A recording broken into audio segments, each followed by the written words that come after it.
2024 में अखिलेश यादव ने सियासी पिच तैयार करना शुरू कर दिया। बीजेपी को कैसे पटकनी देनी है, मैं आपको बताते चलूं कि क्या है अखिलेश यादव की प्लान।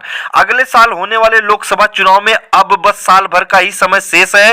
राहुल गांधी की सांसदी जाने के बहाने विपक्ष एकजुट होने की कोशिश में है, लेकिन अब तक कोई अंतिम फैसला नहीं हो सका है। सीटों के हिसाब से सबसे बड़े राज्य उत्तर प्रदेश में अखिलेश यादव अन्य राज्यों के मुख्यमंत्रियों के साथ बातचीत कर रहे हैं। अखिलेश 2014 के बाद से 4 चुनाव हार चुके हैं, जिसमें 2 लोकसभा 2 विधानसभा चुनाव शामिल है। ऐसे में अब मुस्लिम यादव के अलावा दलित और पिछड़ों को अपने साथ लाने की कवायद में अखिलेश यादव जुट गए हैं। बीते दिन रायबरेली में अखिलेश ने बसपा संस्थापक काशीराम साहब की प्रतिमा का अनावरण करके साफ संकेत दे दिए कि भविष्य में उनका फोकस मायावती के छिटके दलित वोट बैंक पर होने वाला है। अखिलेश एक तीर से 2 निशाने साधने की कवायद में है। पिछले कुछ चुनावों में देखा गया है कि मायावती जी पहले की तरह हमलावर नहीं है। 2022 के यूपी विधानसभा चुनाव में भी मायावती के मुकाबले अखिलेश ज्यादा सक्रिय दिखाई दिए। उन्होंने प्रदेश भर का दौरा किया, साथ ही बीजेपी की तरह ही रणनीति बनाते हुए छोटे छोटे दलों से गठबंधन किया। मायावती जी का वोट बैंक 2014 के बाद से छिटक रहा है।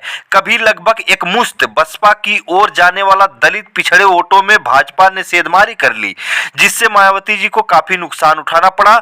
अब इस वोट बैंक पर अखिलेश यादव की नजर है। इसका उदाहरण तभी देखने को मिल गया जब रामचरितमानस विवाद पर अखिलेश यादव ने स्वामी प्रसाद मौर्य का साथ दिया।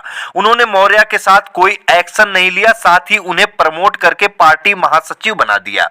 जाति जनगणना करवाए जाने को लेकर विभिन्न नेता मांग करते रहे। बिहार सरकार इस समय जनगणना करवा रही है, जिसके बाद अखिलेश यादव ने भी उसकी मांग तेज कर दी। जानकार मानते हैं कि अगले लोकसभा चुनाव के मद्देनजर अखिलेश ने जातीय जनगणना करवाने की मांग की है, ताकि वे अन्य जातियों को भी अपने साथ ला सकें। यूपी के बजट सत्र के दौरान भी यूपी सरकार पर जनगणना करवाए जाने की मांग करते रहे। अब कांशीराम प्रतिमा का अनावरण करके अखिलेश दलित और पिछड़ों के जरिए न सिर्फ बीजेपी को काट ढूंढने की कोशिश में है, बल्कि मायावती को भी तगड़ा झटका देने का प्रयास कर रहे हैं। हालांकि वे अपने मेगा प्लान में कितना सफल होते हैं आगे हम बताएंगे।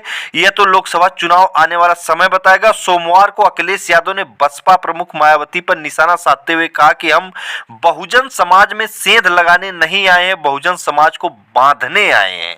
सिर्फ यादव और मुस्लिम तक खुद को सीमित नहीं रखना चाहते अखिलेश यादव की राजनीति का समीकरण आप समझिए।